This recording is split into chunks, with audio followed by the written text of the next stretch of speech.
Story 1. My much younger brother was getting married and had a bachelor party at a strip club with a dozen of high school friends. After about an hour there, a rather ordinary-looking stripper comes on stage, takes off her top, and our tables of guys go wild, standing and applauding and hollering. I have no idea what is going on. The stripper looks through the stage lights and her eyes get really big. She grabs her top and runs off stage to the back. Bouncers come running over to our table, thinking we're starting trouble. Nope. It turns out all of the guys in his high school class had a history class with her a few years back. She later came out and talked with us, and said she never thought she'd see someone, let alone 12, she knew. It was in the next town over. Story 2. Last semester, I ran a massage service, and I had this one client I particularly liked because he was so friendly, positive, and just smart as f***. I never asked my clients for their last names or too much about what they did for work, and the only thing I really knew about this guy was that he was in a STEM field. Well, fast forward to one existential crisis and a college major change later, and this semester I have to take chemistry. Lo and behold, that really smart client is now my professor. Neither of us is currently acknowledging it, but I can tell that we still feel that bit of connection we did when he would come to see me for massages. It was a massage, regardless of whether I'm a licensed professional. Giving someone a hand job after working out their pain and tension or knots, etc., for an hour doesn't mean you didn't massage them. I sympathize with those who are victims of sexual assault and harassment. I face the same sort of things with my business, and that's never okay. But massage therapy is, and probably always will be, associated with sex work, and people who engage in either endeavor should be aware of the risks involved. The people who conduct sexual assault against other people are responsible, not me or anyone else who does sex work. I'm not going to call my service just a hand job service or whatever else people want me to say because a massage service is the most accurate phrasing for the operation I was running.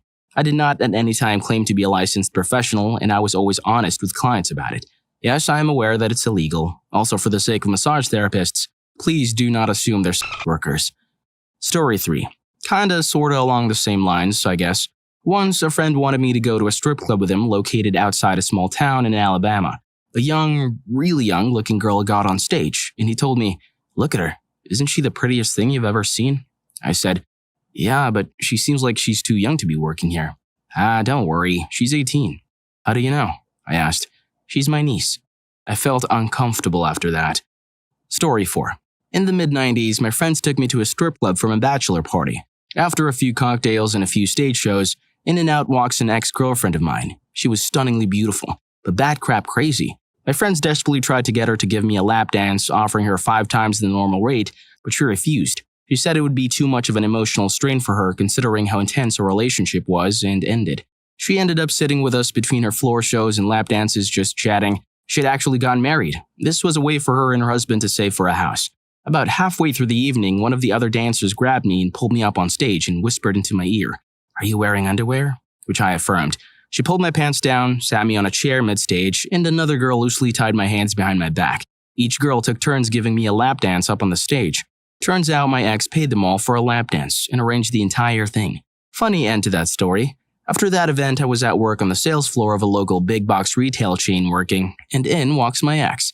We chatted and had half a good laugh.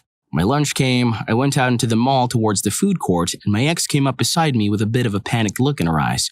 She slides her arm under mine and leans in and kisses me on the cheek, saying, "Let's go get that hot dog now."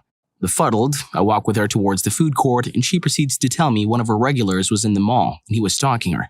She told me she was married and he didn't believe her, so I got to play the part of her husband. I walked her out to her car after the hot dog and had a leisurely chat to make sure she was safe, and never heard from her again.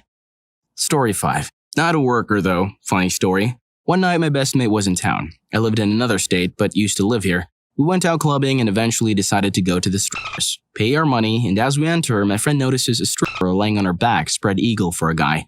Highly drunk, he yells out, "Hell yeah, how good is this?" The stripper hears and notices my friend, sits up and yells, "What are you doing in here?" My friend instantly went and sat in the corner, properly embarrassed. Turns out it was his cousin. Story 6.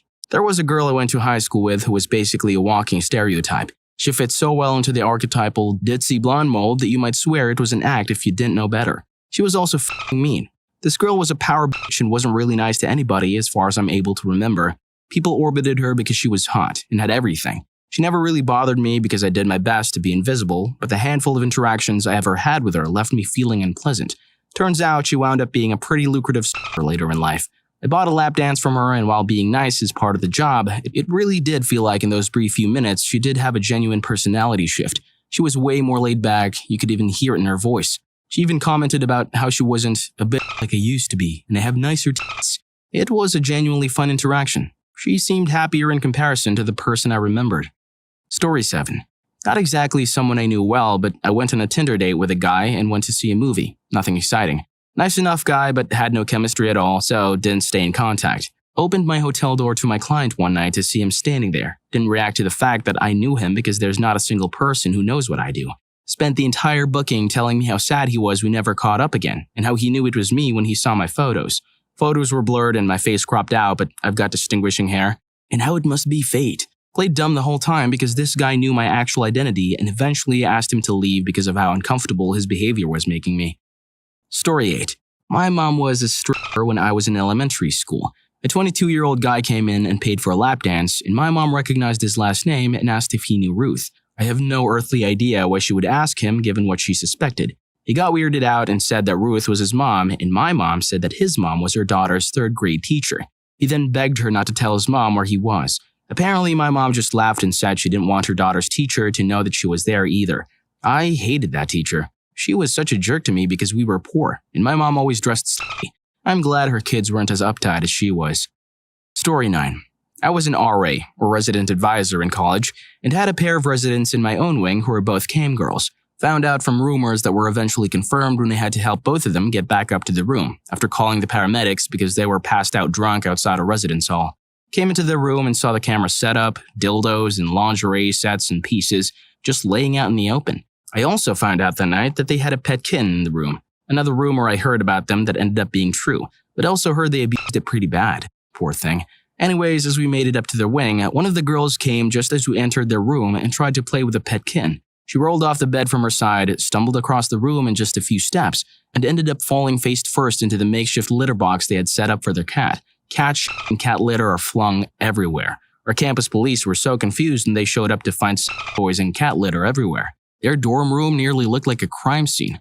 What a time college was. What a time. Story 10. My best friend's girlfriend used to be a stripper. After she met my friend, she quit stripping and started working as a bartender at a pub. I was a manager at a luxury hotel and we had a guest who would stay with us every other weekend and get a hooker. Sometimes male prostitutes too. We obviously knew about him and like all of our guests, maintained his privacy. One night, a smoke detector went off in his room. New Zealand has strict laws against indoor smoking. Normally, I'd get one of the duty managers to attend to such situations, and I only get involved when they refuse to pay the $200 fine. Anyway, that fateful night, the duty manager was busy handling another situation, so I go upstairs. Since I was a manager and I had the authority to blacklist any guest, and it is the guest's third time smoking in the room. I knock on the door and I hear a frantic, "Hold on a sec." The door opens and he's just wearing his undies. I notice in the reflection of the mirror inside the room a naked chick going under the covers. I asked him about his smoking in the room. He very calmly and arrogantly told me that it was impossible for the smoke detector to go off, as he had covered it with a condom. Now that is a literal crime, tampering with the smoke detectors. I told him that I will have to take a look at the smoke detector to see what he has done, and will have to report it to the fire department so they can come and make sure it was still functional. He let me in, I saw the condom-covered smoke detector, and asked the guest to pack his bags as I would be transferring him to another hotel. I was being very assertive. Then I looked over at the lady and my jaw dropped. It was my best friend's girlfriend. She was an escort without the knowledge of my best friend. After I had transferred the guest to another hotel and the fire department was already at the scene, I received the hooker's call, asking me not to tell her girlfriend. I told her that's between them, that she needs to come clean as her girlfriend truly loves her and I love my best friend. She's been hurt and heartbroken many times. Lesbian drama. That night I go home and my friend was acting strange. Forgot to mention that my best friend and I were roommates too. I asked her what was up and she asked if it was true that I came on to her girlfriend. I had the most intense what the f moment. I told her everything. She was in tears. I didn't know if she would believe me or her. So she called her over to talk to her. Before her girlfriend got to our place, my friend came to me and asked me if I was 100% sure that it was her in the hotel room. I was absolutely positive. Then I hugged her and told her that I'm sorry that she had to go through that. I understand whatever she would decide to do next, and that she would have my support, even if that meant either of us moving out. I was in my room pretty upset when the doorbell rang. My friend came into my room and asked me to accompany her to the door to greet her girlfriend. When we opened the door, my friend just asked me to make sure that bitch didn't enter the house. She then grabbed her stuff and threw it out on the stairs, some of which hit the cheating bitch's face. She then told her to never contact her or come near her. After all that was said and done between them, after the storm had passed, I made my friend her favorite cocktail, went to her room, climbed into her bed, and asked her why she did not even give her girlfriend a chance to explain herself. My friend's response: "It hurts to know that she lied to me, that she cheated on me with a man. But I could have forgiven her for all that, but I can never forgive her for accusing you of something like that. You're not just my best friend, you're my bro, my les bro." We slept in her bed watching Grey's Anatomy that night. I truly miss her. But yeah, her ex is now a full-on prostitute working at a brothel and has cancer in her neck. Story 11. I worked in a brothel in my hometown. Before the brothel, I worked at a pharmacy owned by a man I got along especially with. We had a very close friendship and mutual feelings for one another, except he was married, and so we addressed the feelings but never acted on them. He always said he wished he had a time machine so he could go back in time and be with me, that whoever I dated would be the luckiest man in the world, etc. One day at the brothel, some dude booked me and I accepted the booking. When I got into the room, I noticed he was my old boss's son. I had met him a few times when he had come to see his dad. He said that he had been fantasizing about me since he had met me, which was weird because in the pharmacy I never looked decent, and it was so weird sleeping with him. He had the same smile and eyes as his dad, and it really tripped me out. He became sort of besotted by me. He found me on Facebook and would ask me when I was working or if he could come over. It was weird because he knew I had feelings for his dad and really didn't care. One day he was pestering me, so one of my coworkers suggested I say to him I will agree to have a booking with him if he brings in a pair of his father's dirty underwear. He was freaked out but actually considered it. I told him I was joking and wouldn't be seeing him again. I felt guilty and weird. It was too close to home.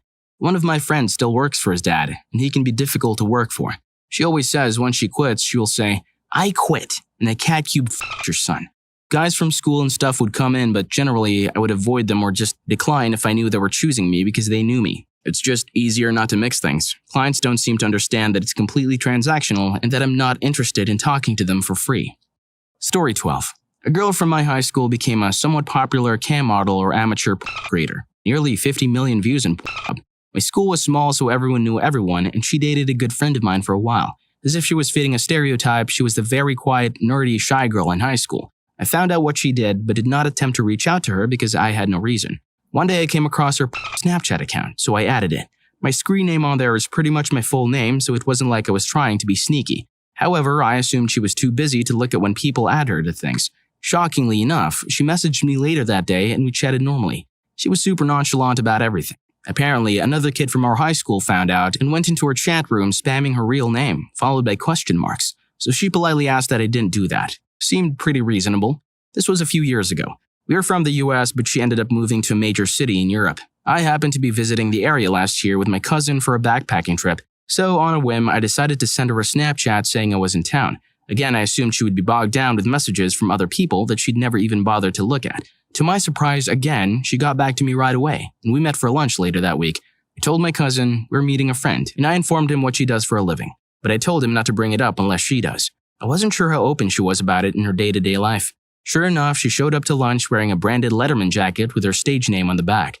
Kind of set the tone for what she was cool with talking about. Lunch was fantastic. We just chatted and caught up. She said we could ask her whatever we wanted to know. So all of my questions were about what it took for her to move to Europe. She also gave us tips on places to see while we were in town. Story 13. Former worker here. I worked as an escort in a smallish city for many years and showed my face in my advertising to prevent these kinds of awkward encounters. My partner at the time knew that I was an escort and was very supportive. One day, a guy who worked with my partner booked me without recognizing me. We'd met at some work drinks a few weeks before and I chatted with him and his wife for an hour or so, but I probably looked quite different out of context. I recognized him immediately and explained that we'd met before without explaining how I knew him, to protect my partner's privacy. I said that we're likely to run into each other again as we ran in the same circles and he'd really appreciate not having slept together should that happen. He was perplexed, but keen to hang out for the hour and relax platonically just to get away from work. About a month later, he showed up at my partner's birthday drinks. The penny dropped, and he actively tried to avoid us both. I slept with our former boss as well, who I recognized but he didn't recognize me. Also slept with an ex-boyfriend's brother. We didn't recognize each other, but he mentioned his very specific family dynamic, and I realized I'd met him at his family Christmas party a few years beforehand.